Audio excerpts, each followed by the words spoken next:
Maravilha. Então, ó, assim, boa noite, Cleiton.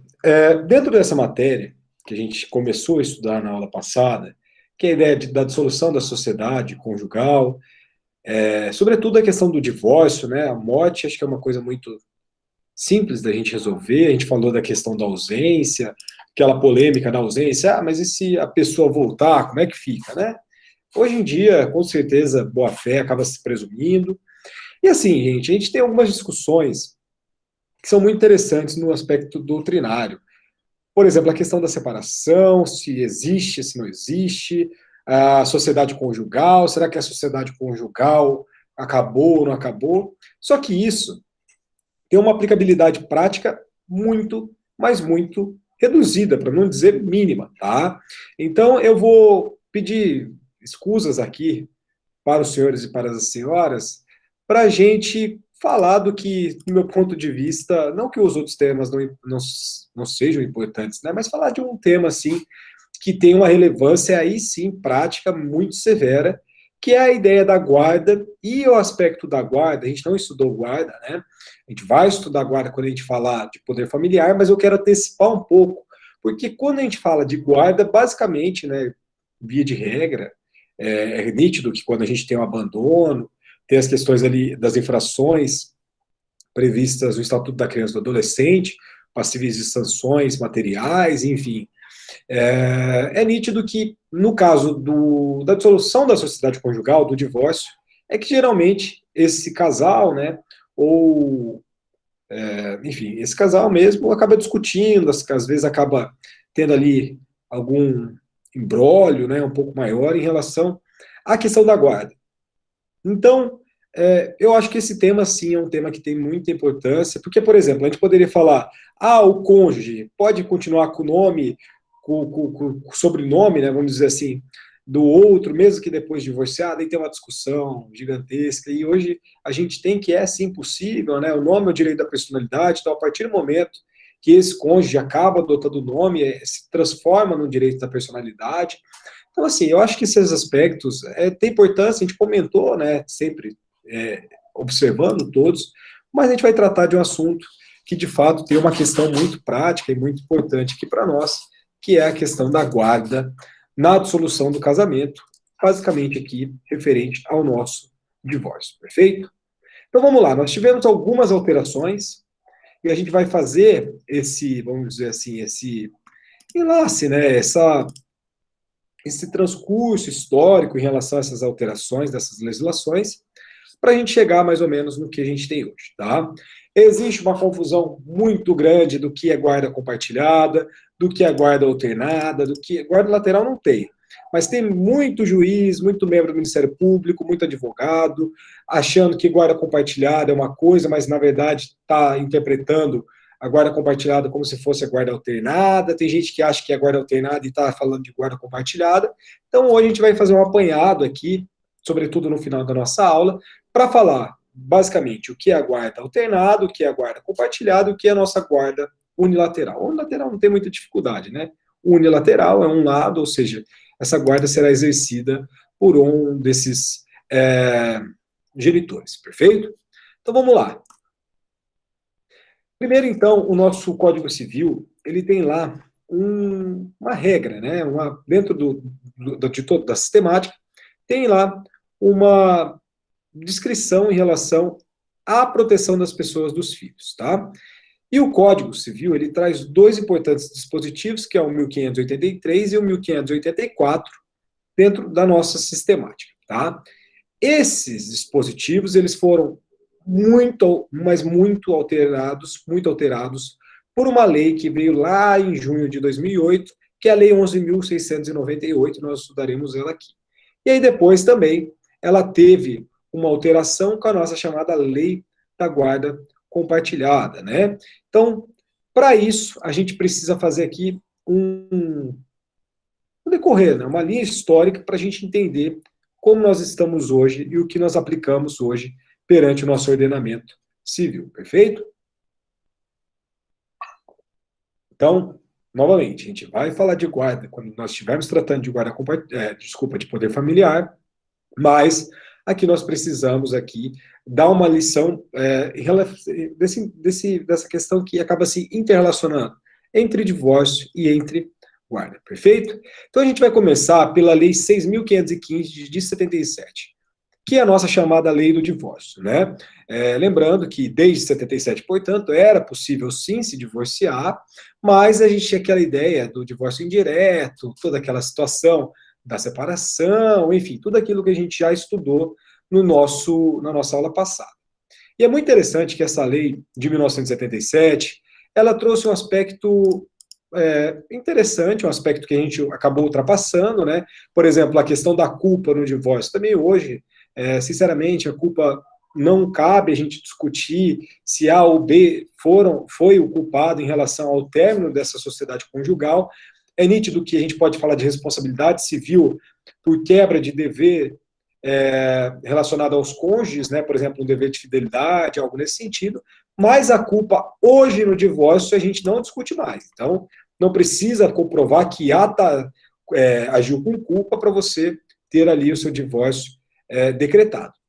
Isso não cabe mais, tá? A partir, então, das nossas alterações, sobretudo a emenda constitucional 66 de 2010, hoje é nítido que a gente não precisa discutir mais culpa no divórcio.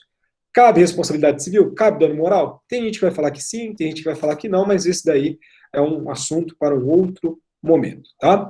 Mas o importante, voltando aqui para a nossa guarda, é que essa lei 6.515 de 77, a nossa chamada lei do divórcio, ela colocou para nós uma lição de que quem era o sujeito culpado em relação à dissolução dessa sociedade conjugal seria, entre aspas, sancionado, punido com a questão da guarda. Olha que interessante, né? Os filhos menores ficariam com o cônjuge que não tivesse dado causa à dissolução, ou seja, o nosso chamado cônjuge inocente. Lá no artigo 10º, no caput da Lei 6515 de 77, o cônjuge, que era o cônjuge inocente, permaneceria com a guarda da criança, perfeito? Se pela separação judicial, vamos imaginar, ambos os cônjuges foram os responsáveis por essa dissolução, os filhos menores ficariam em poder da mãe, com a exceção se o juiz verificasse, dentro do caso concreto, algum prejuízo na esfera moral, na esfera existencial dos filhos. Então, olha que coisa doida, né? O cônjuge, que era inocente, permaneceria... Boa noite, Adriano, tudo bem? Eu vi que o Adriano entrou aí também, a Milene, enfim, sejam todos bem-vindos. Enfim, a Cauane também entrou. Então, era muito louco isso, porque o cônjuge, que era o cônjuge culpado, ele era sancionado em relação à questão da guarda do filho. Mas se ambos os cônjuges fossem culpados, ficaria com a mãe, salvo ali se o juiz entendesse, dentro do caso concreto, que não entendesse, que não observasse ali o melhor interesse, ou poderia ter algum prejuízo na esfera moral da criança. Bem, tanto quanto, vamos dizer assim, problemática essa situação, né?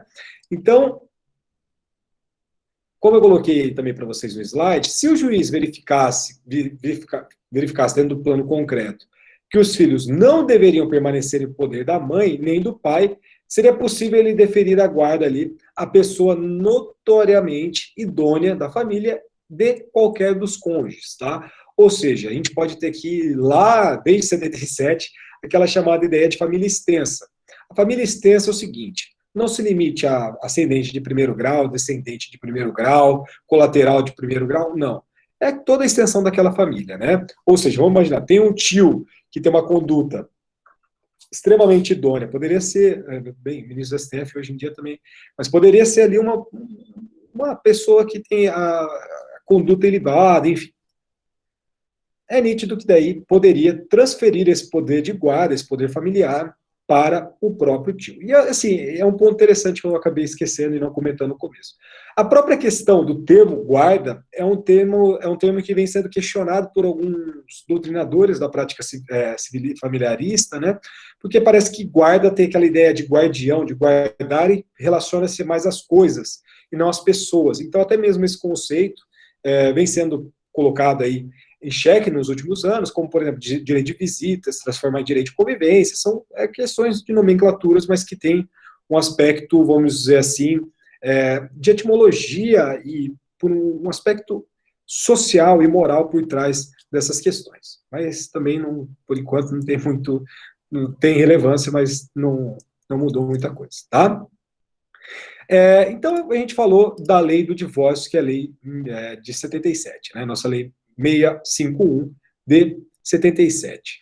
E veio, portanto, vamos lembrar, Constituição, 88, claro, Código Civil em 2002. Então, nós passamos de 77, damos um pulo para a Constituição Federal, a Constituição Federal tem lá nosso dispositivo 226, enfim.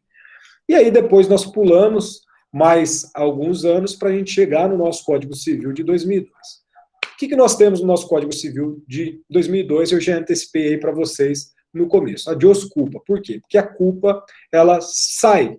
Essa ideia de falar, o cônjuge é culpado pela dissolução e ele vai ser privado em relação à guarda do seu filho, acabou, isso daí não existe mais. Então, o que o Código Civil, num primeiro momento, tá? Nós tivemos as alterações legislativas, mas o que o Código Civil de 2002, ele colocou para nós no primeiro momento? Ó, que no caso de dissolução da sociedade conjugal, prevaleceria o que os cônjuges acordassem sobre a guarda de filhos no caso de separação ou divórcio consensual. Excelente, né? Aqui nós temos a preservação da autonomia privada, que é inerente também aqui às nossas relações e práticas familiaristas. Nitidamente, quando nós temos o menor, vai ser acompanhado e vai ter, mesmo que de forma consensual, como a gente estudou na aula passada, a necessária homologação, desculpa, a necessária manifestação do representante do Ministério Público antes da homologação do juiz ou da juíza, perfeito, mas é nítido que dentro da autonomia privada, caberia ali os cônjuges, né, estabelecer quem exerceria essa guarda deste menor, perfeito? Caso não houvesse, né, acordo entre os cônjuges, né, dentro da redação, que é a redação original do nosso Código Civil, a guarda seria atribuída a quem revelasse as melhores condições para exercê-la. Isso está lá no artigo 1584 do nosso Código Civil. A ideia de melhores condições para exercê-las vai estar extremamente, intimamente ligada àquilo que a gente já, aliás, a gente já viu não, né, mas ao nosso Estatuto da Criança e do Adolescente, né, que é a nossa Lei 8.069 de 90, que é nosso melhor interesse da criança. A gente viu, sim, né, melhor interesse da criança, que aqui está sendo preservado, e isso é preservado cada vez mais, e deve ser assim até hoje, perfeito? Então, quem melhor tiver as condições para exercer essa guarda, exercerá-la, tá? E o parágrafo único desse dispositivo, que é o 1584, ele acabava ali enunciando que a guarda poderia ser atribuída a um terceiro. Se o pai, deixa eu só aceitar a Tamara aqui, se o pai ou a mãe não pudesse exercê-la, de preferência respeitadas a ordem de parentesco e a relação de afetividade com a criança ou o adolescente. Aqui, diferente daquela ideia que estava posta na lei do divórcio, né, que poderia ser qualquer pessoa ali da família que tivesse uma relação de parentesco, aqui no nosso Código Civil isso acabou sendo alterado um pouco. O Código ele deu uma prioridade para os nossos chamados parentes mais próximos, né? Ou seja, o caso mais clássico que nós temos na prática é a ideia da avó, né? Da avó, do avô, exercendo essa guarda desta criança, perfeito? Então, via de regra, nós tínhamos ali a ideia de que se os pais não se eles não se opusessem, né, se eles não colocassem uma relação de oposição, e tivesse alguma indicação de dificuldade de criação e manifestassem essa concordância dentro de uma situação às vezes mais tranquila, né, e claramente com os avós concordando, no caso, poderia ser atribuído aos avós, seja ali dentro dessa relação, perfeito? Então, é possível sim, era plenamente possível a questão, e até hoje é possível isso, né, de você deixar essa guarda com o avô e com a avó. Gente, só fazendo um outro parênteses aqui, tá? A gente vai estudar a adoção brasileira, isso daqui depois a gente vai falar, é uma coisa diferente, eu não quero confundi-los, mas é muito comum, no plano prático, acontecer isso, né? Ou seja, ter o casal às vezes nem constitui um casamento, nem constitui uma união estável, a gente vai ver isso na questão do poder familiar lá para frente, mas é muito comum, dentro do plano fático, mãe ou pai deixarem os filhos com a avó e com o avô. Deixarem, eu digo, exercer a guarda fática, tá? Ou às vezes com um tio. Se vocês tiverem alguma situação dessa, levem isso para o conselho, levem isso para o judiciário, para vocês fazerem essa, vamos dizer assim, regularização dessa guarda. Por quê? Um caso prático que eu tive, de infração em relação à inobservância do Estatuto da Criança e do Adolescente. O pai, no caso era meu cliente, ele teve uma relação, uma união estável, e dessa união estável nasceu um filho, uma prole, né? Em comum, proveniente dessa união estável. Deu ali, acho que 2 anos, ele acabou se separando, né, dessa companheira dele, e por algum motivo, no primeiro momento, foi uma questão referente à sogra, que privava o pai dentro do relatório dele, né, de visitar a criança, enfim. Mas ele sempre contribuiu, um ponto importante, né, materialmente com esse filho, ou seja, ele pagava a pensão. E aí, depois que ele acabou se separando, né, ele foi constituiu depois um outro casamento, teve um outro filho, e essa criança ficou ficou, né, com a mãe. Da mãe, a criança foi para a avó cuidou da criança até uns 3 anos de idade, a avó faleceu, e essa criança foi morar com o tio, que eles moravam num distrito em Londrina, só que como o tio morava na cidade de Londrina, as próprias crianças, né, às vezes querem, por uma questão ali de escola, algo nesse sentido, colocar as crianças no município de Londrina morando com o tio. O tio ficou com esse menino dos 3 anos de idade até os 15 anos de idade. Perfeito? Ou seja, ficou praticamente a vida, ele tem 18 anos hoje. Com 15 anos, esse menino, hoje rapaz, né, ele começou enfim, a usar drogas e começou a se envolver com tráfico, enfim. O que aconteceu? O pai, depois disso tudo, né, o pai nunca conseguiu ter um acesso em relação à visita do filho, enfim. A situação chegou num ponto que o Ministério Público, e isso é até, vamos dizer assim, um pouco raro, né, da gente ver esse tipo de ação, entrou contra pai e mãe por abandono ali do filho, né? Porque o filho depois foi ameaçado de morte, ele está numa situação bem delicada, ele teve que passar por algumas internações, enfim. E aí eles entraram contra o pai e contra a mãe.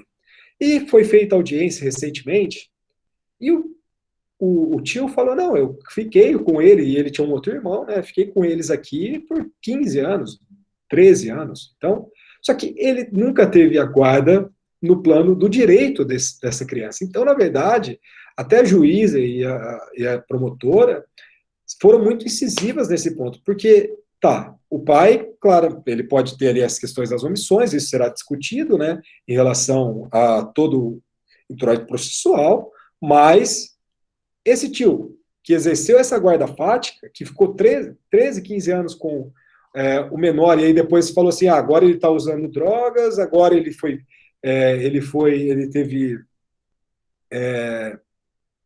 medidas ali, atos infracionais, e aí agora volta para a mãe. Entendeu? Então, assim, é uma situação muito delicada. Então, voltando aqui, né, eu abri esses parênteses para falar, ó, por mais que tenha uma situação, às vezes, fática, busque regularizar isso. Professor, mas durante todo esse tempo o pai pagava a pensão? Pagava, Valdineia. Só que hoje a questão material é secundária. É nítido que o aspecto material é fundamental. Pagar, por maior dificuldade que seja, às vezes, do alimentante, pagar 150, 200 reais é muito importante, é nítido que é importante. Mas o aspecto afetivo é algo que grita. E esse pai, que é meu cliente no caso, ele não teve uma relação afetiva com o filho. Só que não foi o filho que ajuizou uma ação contra ele? Se o Ministério Público, por infração ao Estatuto da Criança e do Adolescente, porque cabe lá, né? Tem as medidas lá que acabam sendo, que acaba gerando eventuais. Aí foi, por exemplo, pleiteado dano moral, foi pleiteado mais um monte de coisa. Então, assim, é uma ação rara do Ministério Público, mas é uma situação muito delicada, por quê? Porque se a parte está exercendo a guarda fática desse menor, seja criança, seja adolescente, ela tem uma responsabilidade gritante. Então não fala assim, por exemplo, esse tio, ele acabou se separando, né, ele era casado, divorciou, e depois de divorciado ele falou, agora eu vou viver minha vida, porque eu nunca tinha vivido, eu estava num relacionamento fazendo não sei quantos anos, e foi viver a vida. Ele foi viver a vida e pegou essa criança e falou, toma, mãe, fica aí com você agora. Só que a criança já tinha uma série de consequências ali em decorrências desse uso, né, das substâncias, enfim. Então, é uma responsabilidade muito grande, e eu não sei, assim, foi feita a instrução, novamente, foi feita a audiência, vai para alegações finais agora, e vamos ver o que vai dar. Porque, de fato, o depoimento do tio foi um depoimento que acabou marcando muito.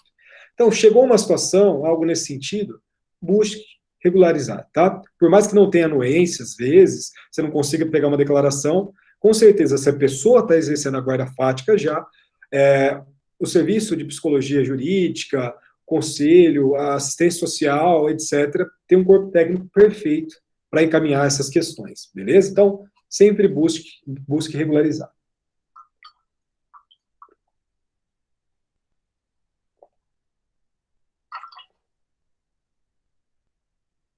E assim, é totalmente pacífico, né? Você pega, por exemplo, STJ falando que de casos, tem um caso muito emblemático na STJ de uma avó que tinha mais de 80 anos, né?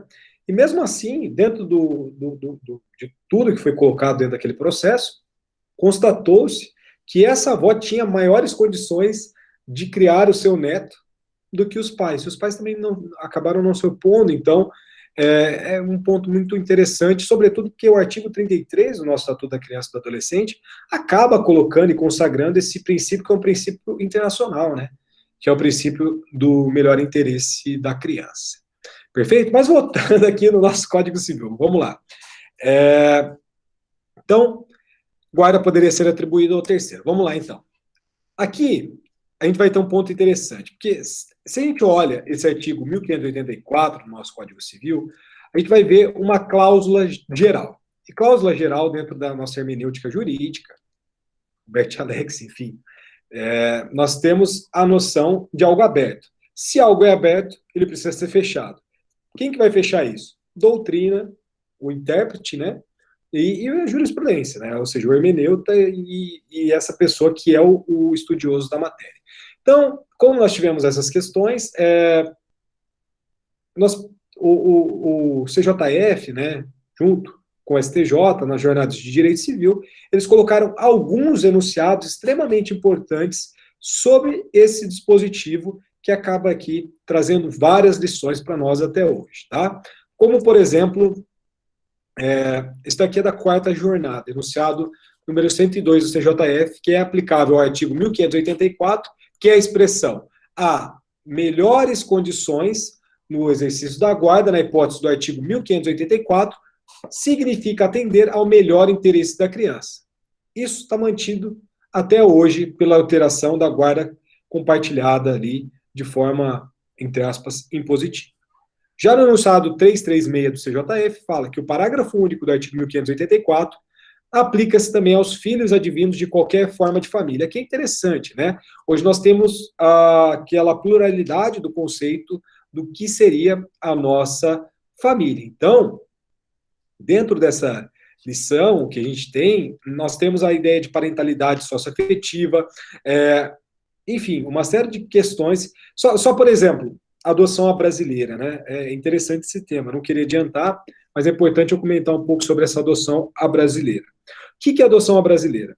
Nós temos ali uma impossibilidade de criação dessa criança pelos genitores, né? Aí esse genitor vai e acaba deixando, desde pequeno, essa criança com algum parente, ou enfim, com alguma outra pessoa. Essa pessoa fica ali criando essa criança e depois adolescente, Mas não foi feito nenhum processo de adoção, não tem nenhuma regularização em relação a essa questão.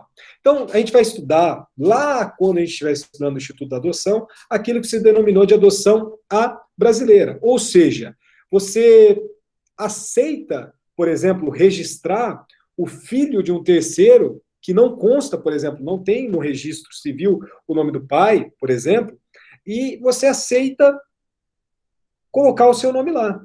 Só que você não tem a questão biológica, né? Você não tem ali o vínculo biológico, mas você, ao invés de passar pelo Instituto da Adoção, você vai lá no registro civil e reconhece, que vocês vão verificar, né, essa possibilidade de reconhecimento pode ser feita a qualquer momento, e reconhece essa prole como se fosse de forma biológica, mas não é. Então, a adoção brasileira é exatamente dentro desse sentido. Você acaba colocando no registro civil que o filho é seu, mas, na verdade, biologicamente, ele não é. Então, assim, é um sistema interessante, depois a gente vai ver se tem algumas implicações, é possível isso, não é possível isso, mas, na verdade, você está registrando um filho de um terceiro, sem passar pelo processo da adoção, de forma direta pelo nosso registro civil, tá? Então, é um aspecto interessante. E, além disso, nosso enunciado 334 do CJF, que também foi aprovado na sexta jornada, aliás, na quarta jornada, esses três foram aprovados na quarta jornada, que fala que a guarda de fato pode ser reputada como consolidada diante da estabilidade da convivência familiar entre a criança ou adolescente e o terceiro guardião, desde que seja atendido o princípio de melhor interesse, do melhor interesse. Então, aqui nós também temos a questão do melhor interesse em relação ao guardião e essa criança, né? Vamos tentar traduzir isso num julgado que é proveniente de Minas Gerais. Ó, família menor, convivência com a avó materna, guarda de fato, não devolução da criança após as férias escolares, depoimento da infante, validade, mãe que trabalha na capital, liminar, indeferimento, manutenção.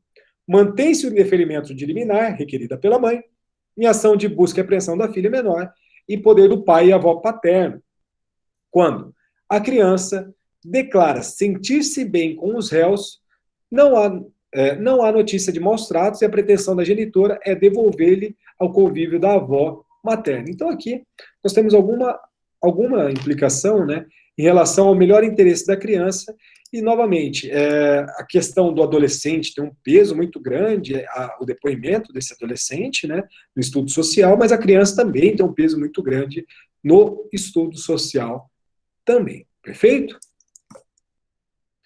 Passando. Como eu comentei com vocês, este artigo 1584 do Código Civil era visto como uma cláusula geral, ou seja, dentro da cláusula geral, enunciados doutrinários tentaram colocar algumas questões, algumas balizas para nós, mas, novamente, coube ali, por exemplo, a professora Maria Helena Diniz, com base dentro da doutrina francesa, apontar, por exemplo, 3 critérios, ou seja, 3 referenciais de continuidade que poderiam auxiliar o juiz na determinação de guarda, caso não tivesse sido possível um acordo entre os cônjuges, tá? E, novamente, vocês estão verificando aqui que a gente está falando de praticamente guarda unilateral. A gente não está cogitando a possibilidade de se compartilhar ou se alternar essa guarda. Ou seja, qual que é o melhor interesse da criança e qual que é o melhor cônjuge, ou o melhor, enfim, parente, que tem as condições de criar essa criança. Então, novamente, a professora Maria Helena Diniz, professora da PUC de São Paulo, né? Estou até com o livro dela aqui, ó. Ela acabou trazendo essa lição de forma a auxiliar os juízes, né? Vamos lá. 3 critérios. O primeiro critério é do contínuo de afetividade, ou seja, o menor deve ficar com quem se sente melhor, sendo interessante ouvi-lo, tá? Muito bom sempre ouvi-lo, e com as pessoas especializadas para ouvi-lo, não adianta eu, por exemplo, fazer isso, não vai funcionar. E o menor pode ser ouvido a partir da idade de 12 anos, tá? Por que isso? Porque nós temos a ideia do adolescente. Vai se aplicar por analogia a mesma regra da adoção, que também o adolescente será ouvido ali em relação à questão do que melhor representa para ele e tem um peso muito interessante. É o único peso? Não, tá? Não é o único peso, mas é uma baliza muito interessante. O contínuo social, que o menor deve ficar onde se sente melhor, levando-se em conta o ambiente social, ou seja, as pessoas que o cercam. E o contínuo espacial, que deve ser preservado o espaço do menor, ou seja, o envoltório espacial de sua segurança, conforme ensina a nossa professora Maria Helena Diniz, professora titular da PUC de São Paulo. Então, nós temos aqui 3 critérios: afetividade, social e espacial, para definir qual que seria a melhor guarda, quem que exerceria melhor essa guarda em relação a deste menor, perfeito? E é interessante que justamente esses 3 critérios, que quem acaba já exercendo essa guarda unilateral tem maiores chances de mantê-la, né? É nítido que se essa pessoa já está exercendo essa guarda fática e essa guarda unilateral, era muito comum, né, que se mantivesse até hoje. É muito comum, porque a residência vai ser fixa, mas a guarda vai ser compartilhada, a gente vai entender isso, mas é muito comum que seja preservada ali a questão de que quem já exerce essa guarda no plano fático permanecerá com ela, sobretudo na questão da guarda unilateral. Mas isso nem sempre vai acontecer desde lá do Código Civil de 2002, tá? Por mais que nós tivemos a imposição da guarda compartilhada, e a gente vai entender, mas também nós precisamos entender exatamente o que essa lei acabou implicando para nós dentro do nosso ordenamento. Só que antes a gente precisa estudar um outro dispositivo, tá? Que é a nossa lei 13.698 de 2008, beleza? Vamos ver o que essa lei diz para nós.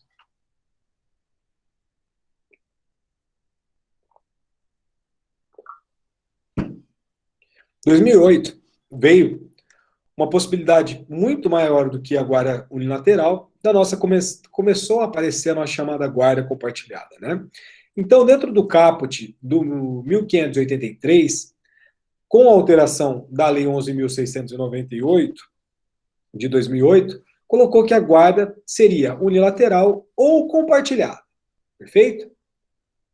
Além disso, o parágrafo 1º desse artigo 1583 vai definir a guarda unilateral como sendo atribuída a um só dos genitores ou a alguém que o substitua, tá? Ou seja, uma pessoa exerce essa guarda. Esses 2 dispositivos, eles acabaram não sofrendo qualquer alteração com a nossa Lei 13.058, que é a nossa chamada Lei da Guarda Compartilhada Obrigatória, tá? Nós tínhamos ali a faculdade da guarda compartilhada, nesse primeiro momento, de 2008 até 2014, mas, novamente, nós não tivemos nenhuma alteração desse caput do 1583 e do parágrafo 1º desse 1583 com a guarda compartilhada obrigatória, que é uma lei de 2014, perfeito? Mas, dentro do parágrafo 2º, nós tivemos ali uma regra que foi, vamos dizer assim, balançada, tá? Então, o parágrafo 2º do artigo 1583 determinava que a guarda unilateral seria atribuída ao genitor que revelasse as melhores condições para exercê-la. O que, querendo ou não, acabava sendo uma repetição do próprio Código Civil que a gente já acabou de estudar, né? Mas esse preceito colocado em relação à lei de 2008 acabou ali acrescentando algumas coisas, que foram critérios objetivos para verificação de qual modalidade de guarda seria ali os critérios, vamos dizer assim, né? Qual que seria os critérios a serem seguidos para que se fixasse, né, a melhor modalidade de guarda. Primeiro, afeto nas relações com o genitor, saúde, segurança e educação. E assim, é nítido que quando a gente olha afetividade social e espacial e olha esses termos, a gente vai falar que não são a mesma coisa, mas no plano prático, sim, são as mesmas coisas, né? Ou seja, afeto, beleza, acabou, a gente nem discute. Saúde e segurança, querendo ou não, está ali na questão do ambiente social, né? E querendo ou não, também no contínuo espacial. E a educação, que aí sim também tem a ver com esses 2 últimos, né? No social e no espacial também. Então, os critérios estabelecidos pela professora Maria Helena Diniz acabou, querendo ou não, sendo utilizado e sendo posto aqui para nós, né? Então, era muito interessante que a doutrina, de fato, acabou guiando a legislação, como foi esse caso, professora Maria Helena Diniz, influenciando o parágrafo 2º do artigo 1583 do Código Civil, com a alteração pela Lei 11.698 de 2008, perfeito? Mas, o que nós temos hoje? Lei 13.058 de 2014. O que nós temos dentro da nossa lei da guarda compartilhada obrigatória? Fala o seguinte, ó. Na guarda compartilhada, o tempo de convívio com os filhos deve ser dividido de forma equilibrada com a mãe e com o pai, sempre tendo em vista as condições fáticas e os interesses dos filhos. Bem, só um ponto. Isso que eu acabei de ler para vocês é o nosso mesmo parágrafo 2º do artigo 1583. Voltando no outro slide.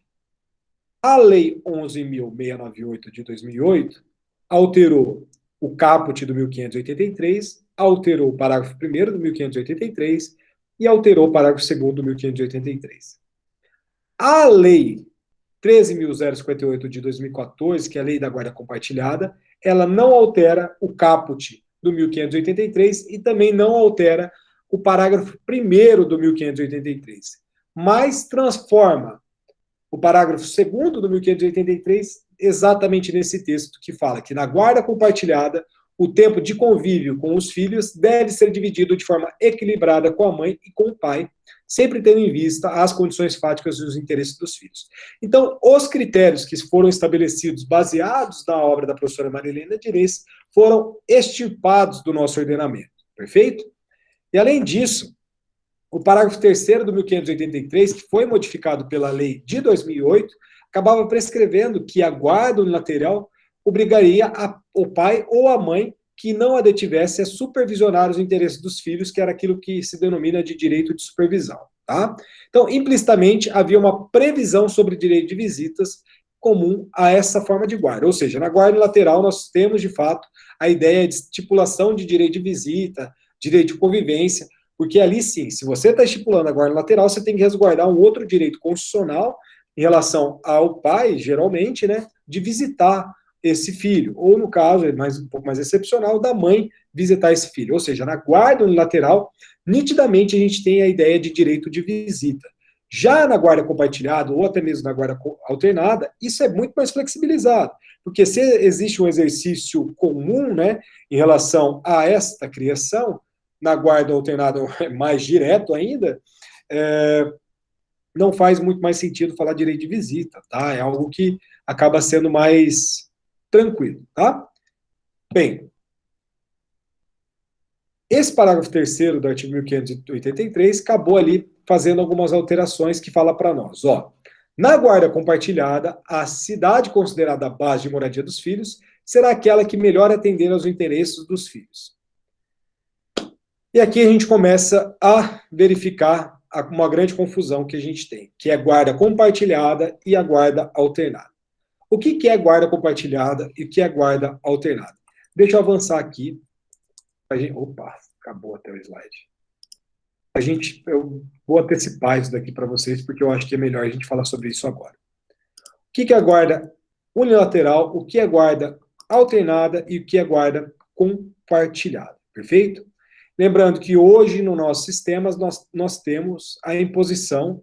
Essa imposição é muito criticada, tá? A gente vai ver que essa imposição precisa de critérios mínimos, é muito comum isso, né? As pessoas questionarem, mas se os pais não olham na cara um do outro, se tem, por exemplo, alguma questão de violência doméstica, enfim, a gente vai ver ali algumas questões referentes a essa mitigação da guarda compartilhada, mas antes eu quero fazer um esquema prático com vocês em relação a essa diferenciação entre guarda unilateral, guarda alternada e guarda compartilhada.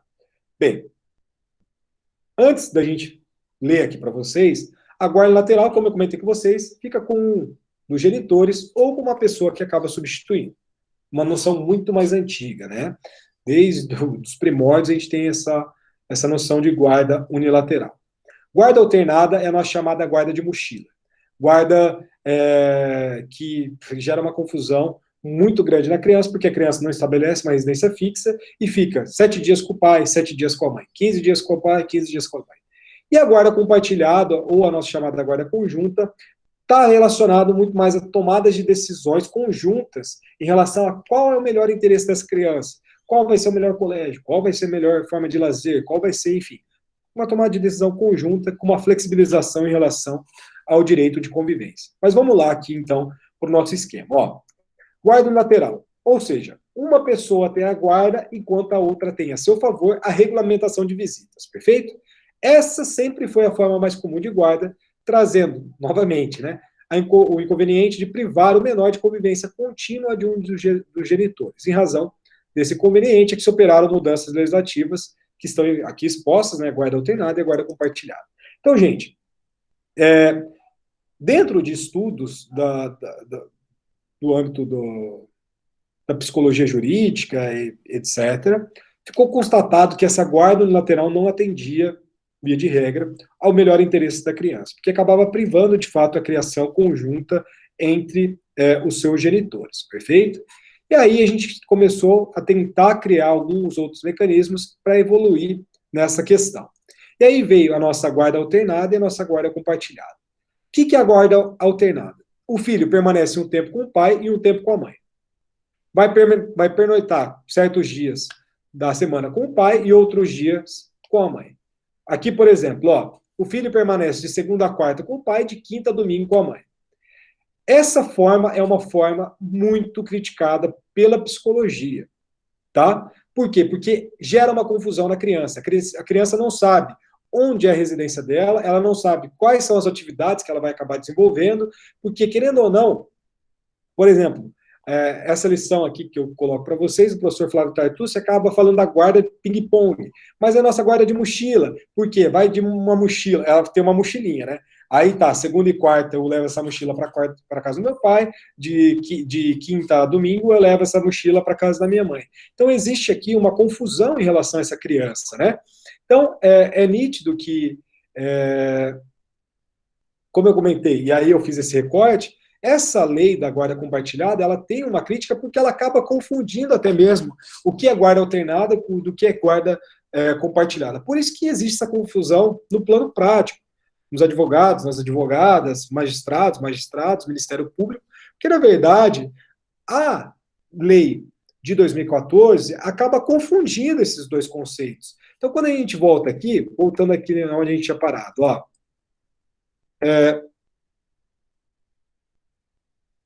cadê?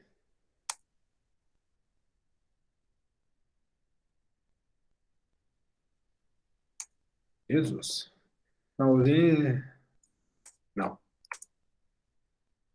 Aqui, ó. Na guarda compartilhada, a cidade considerada a base de moradia dos filhos será aquela que melhor atender aos interesses dos filhos.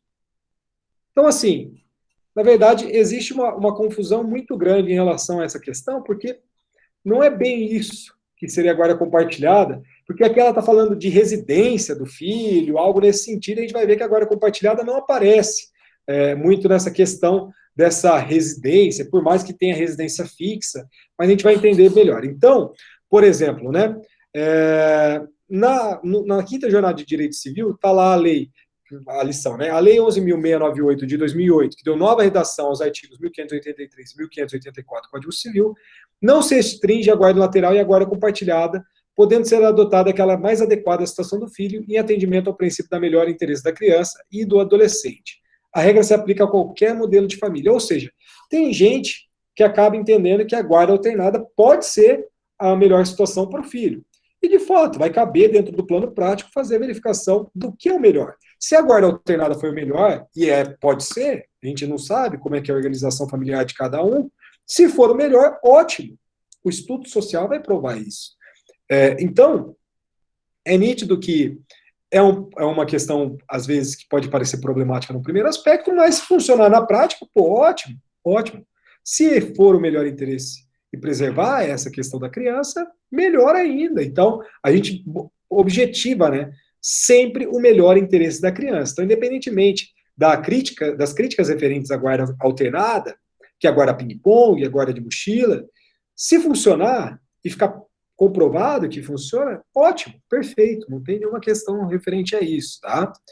E, por último, a nossa, aliás, eu coloquei ali a guarda de nidação, né, mas a guarda compartilhada, que é a nossa chamada guarda conjunta, que é a regra hoje do nosso sistema, vai falar para nós que é uma hipótese que o pai e a mãe dividem as atribuições relacionadas ao filho, ou seja, essa tomada de decisão, essa questão, sabe, dos direitos e dos deveres, né, que irá conviver com ambos, sendo essa grande vantagem, ou seja, essa criança e esse adolescente passa a conviver com ambos os genitores, beleza? Então, o filho, diferente da guarda alternada, ele vai ter uma residência fixa, ou seja, ele vai ter um lar só, perfeito? E ele vai conviver sempre que possível com ambos os genitores.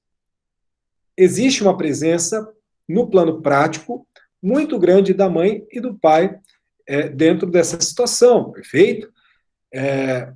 É uma questão do cotidiano. Não vai, por exemplo, ficar tirando da casa da mãe e levando para a casa do pai.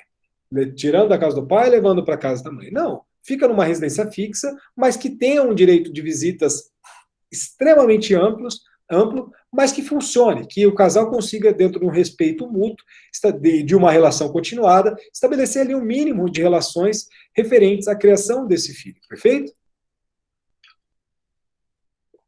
E hoje a guarda compartilhada é, sim, a nossa forma mais recomendável pelas pessoas técnicas que, de fato, possuem o conhecimento para falar qual que é a melhor situação. Tanto isso que o artigo 1583 do Código Civil, que tratava na relação, né, da guarda por acordo entre os cônjuges, como a gente estava estudando aqui, fala para nós que a nossa guarda pode ser, aliás, né, em 2008, a guarda compartilhada passa a existir e passa ali ter uma prioridade, e também, dentro da lei de 2014, muito além disso, a guarda compartilhada, por mais que fale dessa dupla residência, voltando aqui a esse aspecto, né, ó, Lei 13.058 fala que na guarda compartilhada, a cidade considerada base de moradia dos filhos será aquela que melhor atender os interesses dos filhos. A gente não está falando de residência, gente. Então, é errado, é muito louco isso. A lei que colocou a guarda compartilhada como algo obrigatório trouxe para nós uma lição de guarda alternada. Então, por isso que é nítido que existe uma confusão. A gente não está falando da residência, a gente não está. É nítido que na guarda compartilhada vai ter uma residência. Só que aqui fala que a base de moradia será aquela melhor, e não existe isso, né? Então, assim, existe a confusão, e a guarda compartilhada hoje, que é a regra do nosso ordenamento jurídico, tem que ser ali posta dentro de algumas hipóteses, tá? Mas é a regra. E a guarda da nidação, ou de aninhamento, né, conforme aí nós temos o professor Pablo Stoso e Rodolfo Pamplona Filho, trata-se de modalidade comum em países europeus, presente ali quando os filhos permanecem no mesmo domicílio em que vivia o casal dissolvido, e vai revezando os pais dentro da sua companhia. Então, vamos imaginar, meus pais se divorciaram, eu continuo morando na residência que era comum, e aí os dois pais acabam, uma semana vem outra semana vem outro, tá? Então, na verdade, é um ninho que o filho fica lá e os pais frequentam esse ninho de forma alternada. Pode isso aqui no Brasil? Vamos dizer que pode, mas dentro do plano prático, eu ainda não tive nenhuma experiência em relação a isso, tá? Então, esses são os 4 modelos, na verdade são os 3 modelos, o quarto modelo é um exemplo mais do professor Pablo Stoso, que é uma pessoa fenomenal, que eu acabei colocando aí para vocês, perfeito? Tem alguma dúvida, gente? De boa? Eu vou ter que estudar um pouco mais para poder ficar mais claro a diferença da compartilhada e da alternada. Compartilhada é uma residência fixa com a criação conjunta. Ou seja, a criança fica na residência da mãe e cria-se conjuntamente, ou seja, qual escola vai estudar? A gente discute. Qual atividade recreativa vai fazer? Discute. A questão da regulamentação de visitas, ela é muito mais flexibilizada. Pode ter estabelecimento mínimo, por exemplo, finais de semana alternados, o pai pode, entre aspas, retirar a criança para levar dentro da sua companhia. Pode, tá? Mas é algo muito mais, vamos dizer assim, liberal. É muito mais tranquilo. O pai pode chegar, por exemplo, numa quarta-feira e falar assim, eu posso levar hoje? Posso levar hoje. Então, é nítido que a guarda compartilhada é a regra, tá? E nós temos ali uma residência fixa com o compartilhamento ali em relação aos direitos e aos deveres, ou seja, as atribuições relacionadas ao poder familiar. Na guarda alternada, não. A gente não vai falar, por exemplo, de direito de visitas na guarda alternada. Não faz sentido. Porque na guarda alternada, essa criança vai ficar, por exemplo, 15 dias com o pai, morando na casa do pai, e 15 dias morando com a mãe. Então, por que a gente vai falar de direito de visita? Não faz sentido. E aí, é nítido que é recomendável que esse casal tenha decisões conjuntas também, mas, na verdade, essa criança não tem uma residência fixa. Então, a principal diferença da guarda alternada para a guarda compartilhada é a falta da residência fixa. Então, essa criança fica uma hora aqui e uma hora lá. Por isso que é ping-pong, por isso que é mochila. Na guarda compartilhada, absolutamente não. Ela fica numa residência fixa e os pais, dentro das atribuições legais, acabam ali fazendo essa criação conjunta e muito mais próximo dos filhos. Na guarda unilateral, permanece com um dos pais, ou no caso da substituição, uma outra pessoa, e ali sim nós temos a obrigatoriedade de estipular direito de visita. Perfeito? Então, aí sim, na guarda unilateral vai ter a questão referente ali a finais de semana, feriados, tudo aquilo que vocês já viram dentro do plano prático, mas a guarda unilateral é um pequeno espaço de tempo. Na guarda alternada é um espaço de tempo grande, mas acaba confundindo, gerando uma confusão na criança, e na guarda compartilhada o convívio tende a ser muito maior, tá? Isso no plano, vamos dizer assim, doutrinário, tá? No mundo ideal. É nítido que tive vários casos que são casos de guarda compartilhada, os pais terminaram ali o relacionamento de uma forma maravilhosa e hoje eles exercem a guarda compartilhada num plano perfeito. A questão é que dentro da ideia de imposição da guarda compartilhada e a guarda lateral sendo a exceção da exceção, como que alguns casos em que o casal tem ali uma rixa, que um não consegue nem olhar na cara do outro, essa guarda vai ser exercida. E a gente vai voltar para isso. Tá? Então, assim, Isabela, é nítido, a gente vai estudar guarda de uma forma mais aprofundada quando nós estivermos estudando poder familiar, mas eu acho que deu para ter uma noção lato do que são esses três institutos, né? Sim, Unilateral, obrigada. alternado e compartilhado. E a nidação, que é um caso muito interessante, né? Se alguém souber aí de algum exemplo, depois me passe aí, beleza? Bem, voltando aqui, ó. Tentando resolver essa questão de que é guarda compartilhada, o que é guarda alternada, novamente coube a doutrina tentar desembaralhar isso daí, e dentro da 7ª Jornada de Direito Civil, recente, 2015, alguns enunciados doutrinários, sobretudo ali enunciado 604, 603 e também ali 606, trouxeram algumas lições referentes a essa confusão criada pelo legislador, né? Estabeleceu a obrigatoriedade da guarda compartilhada, mas na verdade colocou ali uma guarda alternada. Então, vamos lá, ó. A divisão, enunciado 604 da 7ª Jornada de Direito Civil, a divisão de forma equilibrada do tempo de convívio dos filhos com a mãe e com o pai, imposta para a guarda compartilhada pelo parágrafo 2º do artigo 1583 do Código Civil, não deve ser confundida com a imposição do tempo previsto pelo Instituto da Guarda Alternada, pois esta não implica apenas a divisão do tempo de permanência dos filhos com os pais, mas também o exercício exclusivo da guarda pelo genitor que se encontra na companhia do filho. Então aqui é mais uma diferenciação, tá, Isabela? Ó, esse exercício exclusivo da guarda. Na guarda alternada e na guarda lateral, nós temos, dentro dessas duas modalidades, o exercício exclusivo. Na guarda alternada, vai variar. 15 dias o pai vai gerir de forma exclusiva essa guarda. 15 dias depois, a mãe vai, de forma exclusiva, gerir essa guarda. Na guarda compartilhada, não. Eles acabam ali exercendo de forma conjunta essa guarda. Perfeito? Tanto é que é guarda compartilhada. A distribuição do tempo ali de convivência na guarda compartilhada deve atender, principalmente, ao melhor interesse dos filhos, não devendo a divisão de forma equilibrada, que alude o parágrafo 2º do artigo 1583. Ou seja, esse artigo 1583 fala que a divisão tem que ser igual, tem que ser ali parâmetro, tem que ter uma, vamos dizer assim, uma comunhão, tem que ser dividido ao meio. Mas na verdade não, porque isso não necessariamente vai representar o melhor interesse dos filhos, ou seja, precisa ter uma convivência livre. Essa ideia de estipulação mínima do direito de convivência é importante porque acaba resguardando alguns direitos desse pai que não fica na residência fixa. Mas é nítido que vai ali estabelecer uma convivência livre, né? Claro que vai ter que avisar, vai ter que ter ali todas aquelas comunicações, mas é uma ideia de uma convivência livre na guarda compartilhada, perfeito?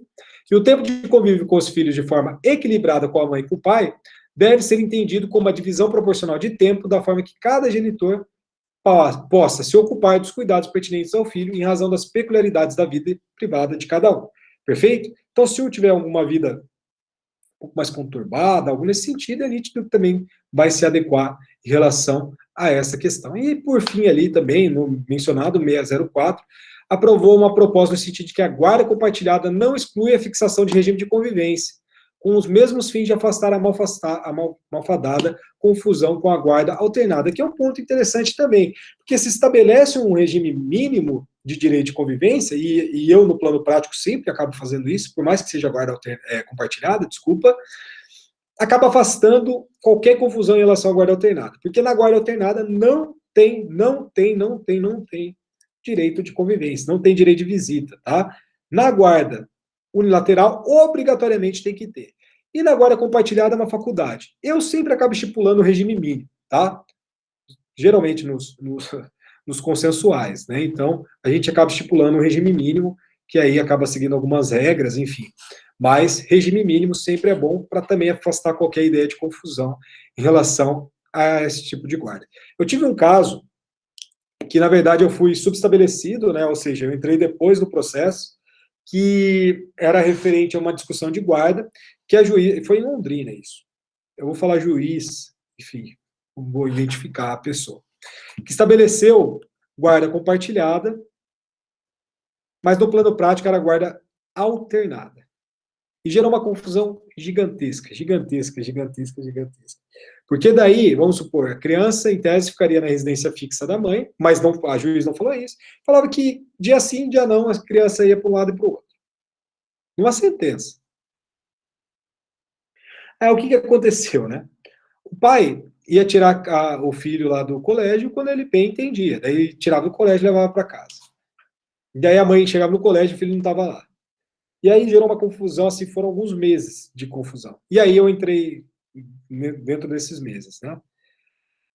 A gente entrou com medidas recursais referentes a isso no Tribunal de Justiça e isso foi revisto, porque de fato foi uma aplicação errônea dessa ideia de guarda compartilhada, se utilizando de pretextos, né, errôneos também, de princípios errôneos que estão dentro da nossa lei. Então a gente precisa, por mais que tenha essa confusão de guarda alternada e guarda compartilhada, jamais confundir. Guarda compartilhada, a criança não fica de um lado para o outro. A criança tem uma residência fixa, ela mora naquela residência fixa. Perfeito? Então, foi lá, dentro do âmbito recursal, que a gente conseguiu ter êxito nessa questão, por mais que tinha um aspecto probatório muito grande em relação a isso, mas tivemos êxito, daí depois as coisas ficaram mais bem estabelecidas, porque daí o pai, por exemplo, ele podia tirar o filho do colégio, mas ele ficava algum tempo com o filho e depois acabava deixando o filho na casa da mãe, que aí sim era a residência fixa. A ideia da guarda compartilhada é exatamente essa, perfeito? Pois bem, caput do artigo 1584 do Código Civil. A guarda unilateral compartilhada poderá ser efetivada por dois meios, tá? Não é efetivada por dois meios.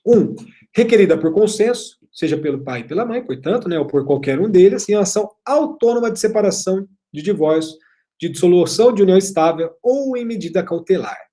Então, essa primeira opção envolve o pleno acordo dos genitores a respeito dessa matéria, perfeito?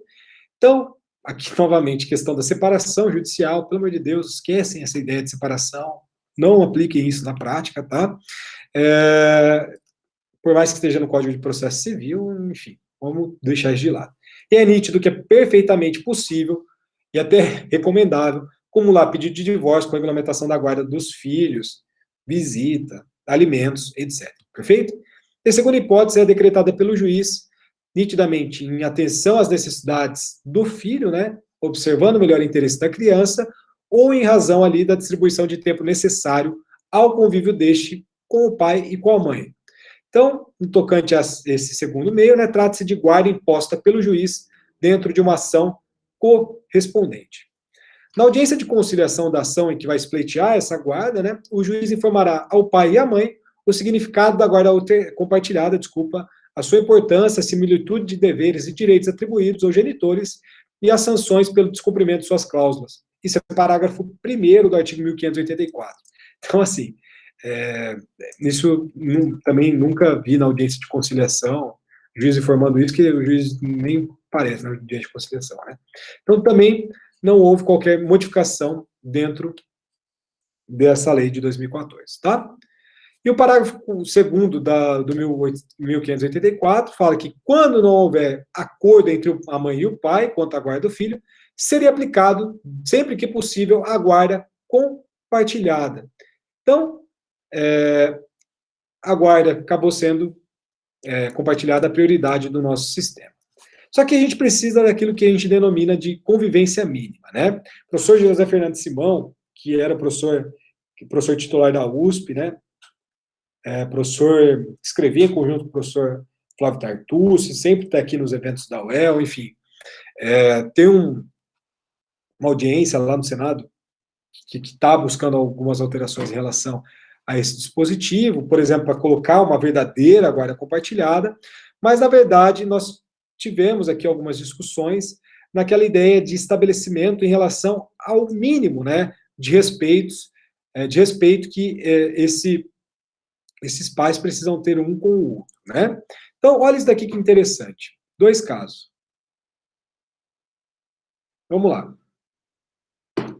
Agravo de instrumento, dissolução de união estável litigiosa, ou seja, litígio, entendeu? É treta.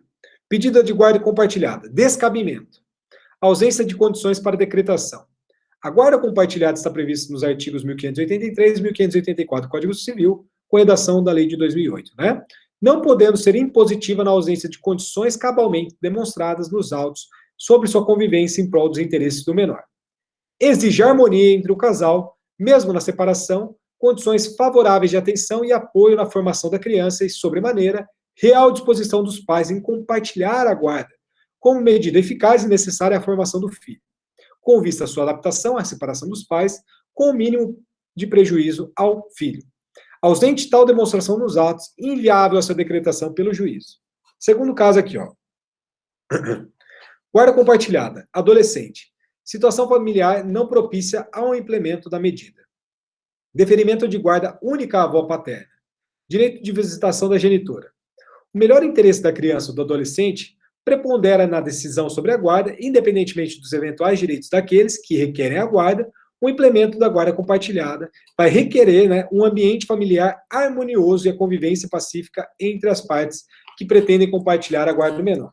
Ou seja, precisa do mínimo de harmonia para estabelecer a guarda compartilhada. E, além disso, mesmo que não tenha o consenso desses genitores, né, a gente tem aqui uma lição muito interessante, aqui sim, eu preciso destacar para vocês, do STJ, uma de 2014 e outra de 2011, que gerou a de 2011, formativo 481. Olha aqui, ó. A guarda compartilhada busca a plena proteção do melhor interesse dos filhos, pois reflete com muito mais acuidade a realidade da organização social atual que caminha para o exercício das rígidas divisões de papéis sociais definidas pelo gênero dos pais.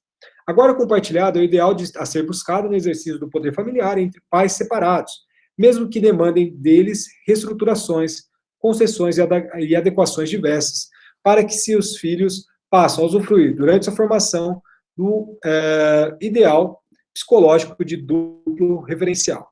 Apesar da separação ou do divórcio usualmente coincidirem com o ápice do distanciamento do antigo casal e com a maior evidenciação das diferenças, o melhor interesse do menor é, ainda assim, dita a aplicação da guarda compartilhada como regra, mesmo na hipótese de ausência de consenso. A inviabilidade da guarda compartilhada por ausência de consenso faria prevalecer o exercício de uma potestade, né, inexistência por um dos pais. E diz inexistente porque é contrária ao escopo do poder familiar que existe para a proteção da prole. A imposição judicial das atribuições de cada um dos pais e o período de convivência da criança sobre a guarda compartilhada, quando não houver consenso, é medida extrema, porém necessária a implementação dessa nova visão para que não faça do texto legal letra morta. Aí a guarda compartilhada deve ser tida como regra e a custódia física conjunta, sempre que possível, como sua efetivação. Aqui nesse segundo julgado, depois vocês deem uma olhada, é exatamente nesse mesmo sentido, tá? Que na verdade acaba existindo, entre aspas, uma imposição pelo poder judiciário da guarda compartilhada como uma forma de melhor se adequar os próprios genitores para estabelecer ali um respeito mútuo e uma criação mútua também em relação a essa prole comum. E aqui também um julgado que eu acabei destacando para vocês, relacionado aqui ao ministro João Otávio de Noronha, que fala também em relação, tratando o direito da família de aspectos que envolvem sentimentos profundos e muitas vezes harmoniosos, deve-se cuidar das aplicações das teses ao caso concreto, pois não pode haver solução estanque, já que as questões demandam flexibilidade e adequação à hipótese concreta apresentada para a solução judicial. Então, assim, gente, é nítido que vai depender muito do caso concreto, porque aqui que está o ponto-chave. Interesses do menor. Perfeito? E aqui depois a questão do afastamento da imposição, só que eu vou deixar isso daqui para a nossa aula que vem. E aí eu falo só essa questão da imposição e esse afastamento dessa imposição da guarda compartilhada dentro do plano jurisprudencial, e a gente retoma daqui na aula que vem. Perfeito? De resto, muito obrigado, espero que a aula tenha sido